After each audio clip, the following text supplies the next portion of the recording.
My fiancé cheated on me with my father. Me 27M, fiancé 26F, call her L, my father 52M, call him B, my mother 50F, call her R. Like many who've had something like this happen, I never thought something like this would happen to me, but here we are. I've never used Reddit, but I've seen stories from here on TikTok, so I thought I'd give this a shot for any advice you all could give me. From listening to some other stories, you all like backstory. I'll try and be as clear and precise as I can, but it's only been a week, so if I start to lose it during the telling of this, I'm sorry. Elle and I met in her freshman year of college. We were both dorm in the same building where we eventually met.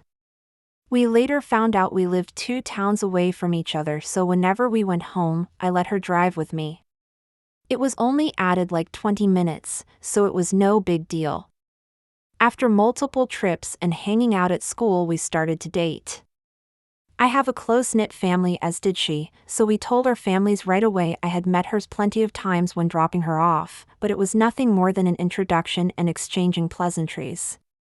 Both of our families accepted each other with open arms, and our relationship grew. I was a year ahead of her, so when I graduated, I went home where I was offered a good job with great pay.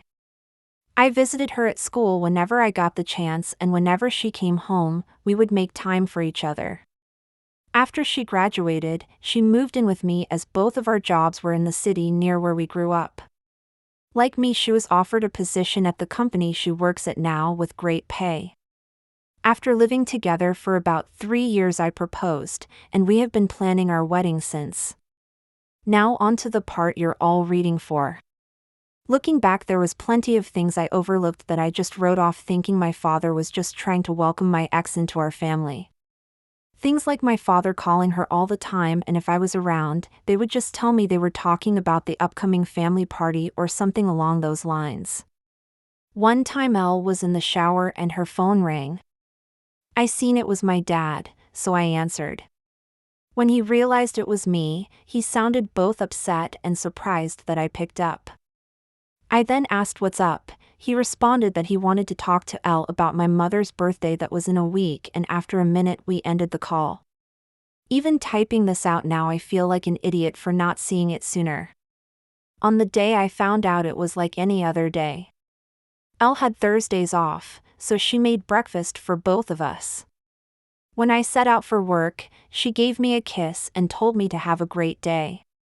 During my drive to work, I realized I had forgotten some paperwork I would need for a meeting I had at 3 p.m. I shrugged it off and told myself I would just go home at lunch to get it. Elle texted me throughout the day talking about all the casual stuff a couple talks about, like, what do you want for dinner? I did the laundry. Do you want me to hang it up for you? Blah blah blah. I didn't think it necessary to text her I was coming home for lunch, so when it came around, I just left work and went home. When I got home, I noticed a car that looked like my father's in our parking lot, but I didn't think anything of it and just parked and went into our building. When I opened the door, I was met with a scene out of a movie where a man comes home early and catches his spouse cheating, such a cliché. There was a trail of clothes, both his and hers, leading to my bedroom, and the sound of faint moans echoed through my apartment. I stood at the door in utter shock. My brain was a mix of rage, sadness, and disgust, but if you were a fly on my wall, you would see what looked like a statue. I just couldn't move. When I finally snapped to, not knowing how much time had passed, I took out my phone to record. I picked up all the clothes that were on the floor and threw them into the hall of the building. After, I filmed the walk to my bedroom. The door was open. I stood in the doorway filming for about a minute, then flipped on the lights. They both jumped at the sudden light and looked at me, and to my utter shock, it was my father in the bed with her. After the initial stun, my father noticed I was recording and started to panic, trying to find anything to cover himself and telling me to stop recording. He found a towel and wrapped it around himself and started to walk toward me. I told him, if you don't want to get hurt, stop coming to me. He either didn't care or didn't hear me and reached for my phone. I hit him square on the jaw. His head bounced off the door and slumped to the ground. Elle shrieked. I aimed the camera at Elle and said, concerned about your fuck buddy but nothing to say to your fiancé? My father woke up after about a minute nap and I told them I just needed to come pick something up for work, so I'm heading back now. If either of you pieces of shit are here when I get back, I'll send this video to everyone you know. I ended the video, looked at my dad who was still coming to, and said, "You're dead to me, you're no longer my father, but you might want to go home and talk to mom because I'll be talking to her very soon." I sat in my car for a while until one of the bosses at work called to ask where I was. I told her I was on my way back right now. When I got to her office to hand her the paperwork, I must have looked awful because she started asking what was wrong with me. I told her it was nothing and I'd be okay.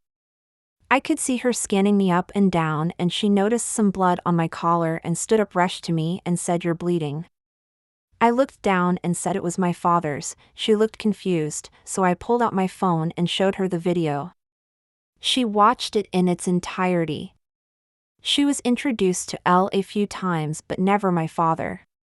She sat there silent for a moment until it finally clicked that my fiancé was cheating on me, but not only was she cheating, it was with my father. She asked if there was anything she could do, suggesting I take some time off, but I told her I can't go back there right now. That I just need a minute and I'd be fine for the meeting, and I have another shirt in my office.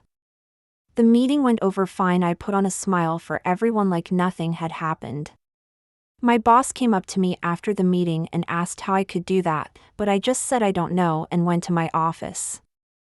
I then came home, and I was alone for the first time in a very long time. Thank you for reading. I'm sorry I carried on so much, but it was therapeutic getting everything down. I just don't know what to do. I defiantly need to get the hell out of this apartment. I just can't live here anymore, and there's no possible way I'm sleeping in that bed. I know not only do I have to go get checked out for STDs, but I think I broke something in my hand.